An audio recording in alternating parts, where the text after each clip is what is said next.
Hello friends, we are back for the next session of the one and only Bob. I hope you had a really wonderful long weekend off. I miss you all so much, but I was very excited to get back into reading our story of our very sassy and outspoken friend Bob. We just left off at a point where Bob talked about seeing Snickers again, and most of you thought that he really does like Snickers in the deepness of his heart, and there is a hurricane coming. And Bob is kind of looking at it with a positive outlook because the person on the Weather Channel mentioned that it is going to be a better or a less dangerous hurricane than the last one they had, so he's not feeling as anxious as we are as readers. So we're hoping that it goes smoothly for him and his family and Julia, but most of us think that that's going to be kind of a catalyst, which is usually, it means like the starter of the whole process that we have in our whole story. So if you're following along, we're on page 52 and it's titled Spoiled. I know Nutwit has a point. I've become a creature of habit, spoiled after a stretch of being my own dog. For a long time, I was Bob the Beast, cunning and streetwise. As a stray, I lived off leftovers at the mall while Snickers dined on her fancy pants kibble. Man, how I loved that cotton candy stuck on the floor, the unexpected UFOs, the ends of ketchup-covered hot dogs, scattered under the bleachers like, I don't know, big toes or something. And, to go off of that, Benji was, a mischievous little boy today at our barbecue, and he ate a hot dog and 2 cheeseburgers behind all of our backs. So, I think that he would agree with Bob that those are a good treat. Ivan offered to share his grill of food with me, and Stella and Ruby were always ready to pass along a carrot or an apple, but I refused. I needed to stay in shape, stay tough, stay true to my wild nature. Okay, so maybe now and then I'd sneak a banana chunk from Ivan's breakfast. But then things changed. I've become civilized, domesticated, a pet. So he's basically saying when he lived in the mall, he used to have to fend for himself and find his own food, but now that he lives with Julia, this is kind of him laying by the fire in a bed with his own dog food, just relaxing nice and safe, and just cuddled up with his own little bowl that says Bob. How cute. Don't get me wrong, there are definitely some perks. Julia, who's an artist, painted my name on a food bowl. She gave me this wonderfully mushy blanket, the kind where you can bed boogie forever till it's squished to perfection and you can curl up in it. I love that blanket, but I simply cannot sleep without Knot Tag, Ivan's raggedy old toy gorilla. Of course, just when I get my blanket and Knot Tag imprinted with the right amount of Edu Bob, which means like a smell of Bob, Julia's mom does the unthinkable, puts them in the washing machine and removes every last bit of me. There are other indigencies I tolerate. The daily walk on a tug-of-war string after going stringless my whole life. The attempts to train me, like that'll ever happen. The kisses and the cuddling. Well, the cuddling's okay, I suppose. But the kissing, I just don't get. If you want to kiss your dog, why not just give him a big old lick on the face and be done with it? Anyways, so what I've gotten a little spoiled, a tad soft on the edges. There's a difference between being soft and being afraid. Being a coward. So he's saying he's kind of enjoying the domesticated life, the pet life that he has now, and he's not really missing the wild Bob life that he had to live. But he's saying that deep down inside he's still a wild beast. Another confession. Too bad, I know the truth. I'm both. So he's saying I'm both. I'm wild, but I'm also a pet, and that's okay with me. Cricket bully. When Julia returns from walking her charges, I race over and give her a good old Bob-style hello. Lots of yipping and twirling, followed by some attempts to jump into her arms. Humans love that stuff. Julia looks at me sternly and says, Robert, down.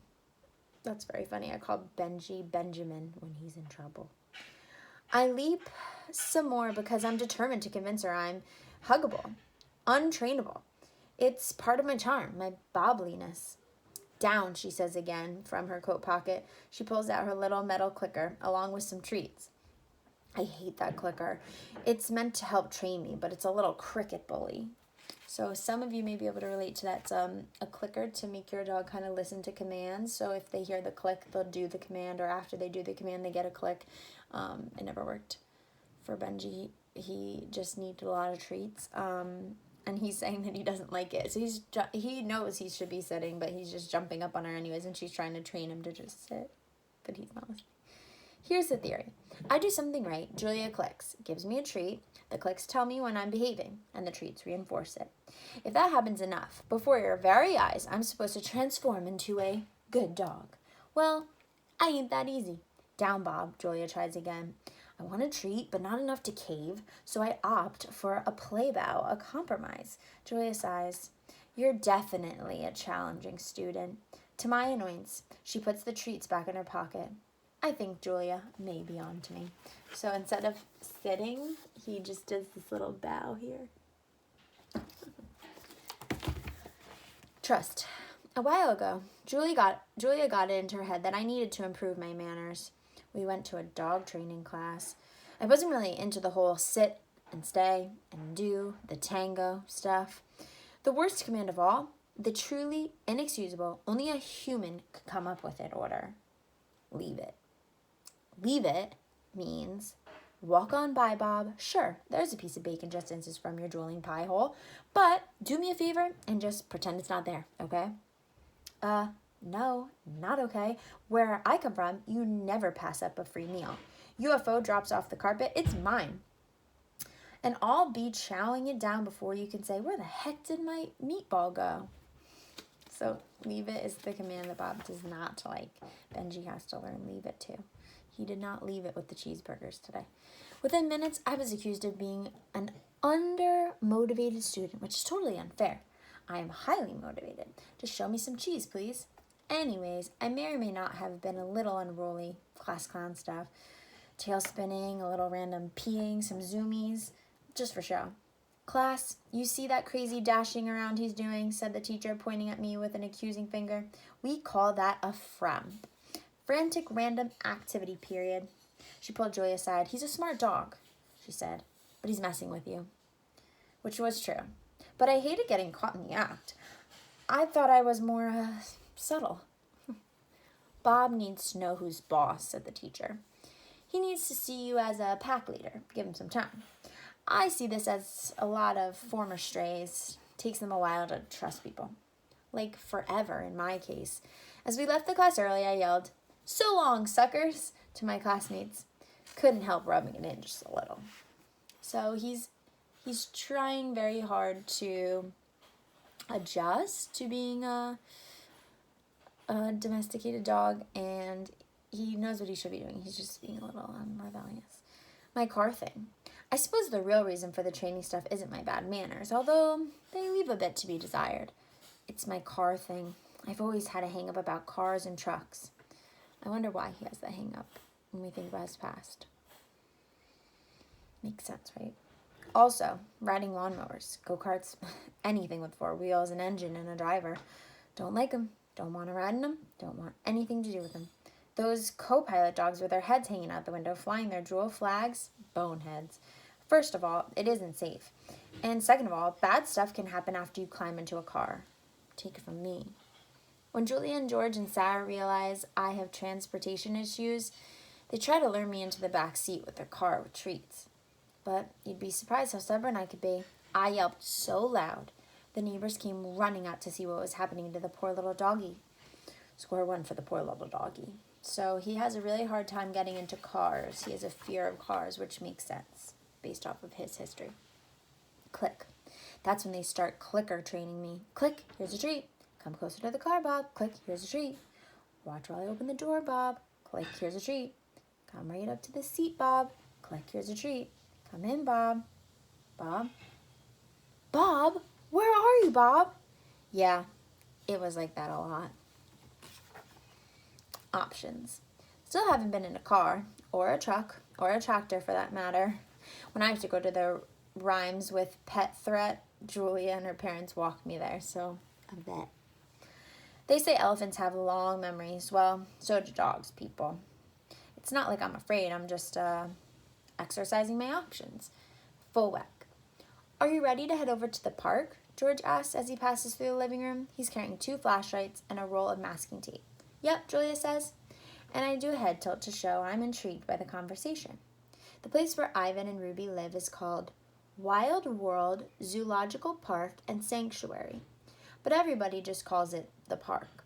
George works at the park as head groundskeeper, which means I've got some sway, and everyone who's employed there loves Julia. Give me a minute, I just have to go grab my coat, says George. Straight home after that, Julia, says Sarah, just in case the weather gets worse. 1 minute the weatherman's saying we're going to have a little shower. Next minute, it's a storm of the century. So now we're hearing a little bit more about this scary hurricane. So sometimes they're saying it's going to be really easy, but now we're hearing that it's going to be the storm of the century, so it's going to be pretty bad. Julia scratches her head. I thought Hurricane Gus wasn't coming till tomorrow. Sometimes they change course, says Sarah. They can be unpredictable. Now, if you're a little lost, Sarah is Julia's mom. You know, George says with a wink, in the old days, they only named hurricanes after women. Julia groans. That is so sexist. Sexist just means favoring one gender over the other. So she's saying, like, that's not nice to say, like, hurricanes were named after women.